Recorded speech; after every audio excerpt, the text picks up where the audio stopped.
Facebook y Google potencian sus sistemas de verificación de noticias. A través de los algoritmos, ambas plataformas buscan penalizar los contenidos falsos. Caño. El periodismo riguroso es el único antídoto contra las noticias falsas. ¿Cuánto daño hacen los bulos de Internet? ¿Qué objetivos tienen las noticias deliberadamente falsas que se convierten en virales? ¿Políticos o puramente económicos?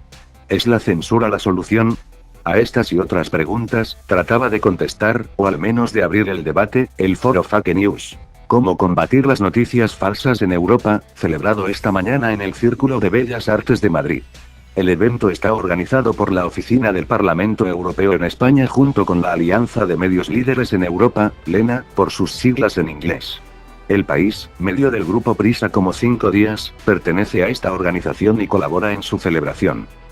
Ha sido su director, Antonio Caño, el encargado de abrir esta jornada con una primera verdad. Las noticias falsas no son algo nuevo. Intoxicación y manipulación han habido toda la vida, pero las fake news, y por eso, me resigno a denominarlas en inglés, son un producto distinto. Son una mentira diseñada como una verdad para ser consumida por un público sobresaturado de información, que busca solo refrendar sus puntos de vista, quedarse en la zona de confort de sus prejuicios. Y por eso, para Caño, el periodismo riguroso es el único antídoto contra las noticias falsas. Y de esto, saben mucho las plataformas de búsquedas y redes sociales, representadas en la jornada por Eero Coronen, Strategic Partnerships Manager de EMEA Publishers de Google y Queren, Head of Facebook News Partnerships Team para EMEA Facebook. Para el representante de Google, la culpa de las noticias falsas y su viralidad no es solo de las plataformas de distribución, es de la sociedad entera, del ecosistema. Es por eso que urge cada vez más la colaboración entre medios tradicionales y nuevos, más digitales, para que estos bulos desaparezcan. En Facebook, nos tomamos muy seriamente la desinformación, afirmó Uren. Muchas de las noticias falsas son de carácter político porque es lo que se convierte en virales, pero el objetivo es económico. Busca lucrarse con clics y nosotros hemos trabajado para que no lo logren, a través de cambios en el algoritmo que muestra las noticias a los usuarios. Hemos cerrado 30.000 cuentas falsas con noticias que buscan confundir, detalló. Además, la red social tiene ya programas de verificación de datos en 5 países europeos y pensamos extenderlos a otros países. Identificamos organizaciones de verificación de datos y trabajamos con ellas.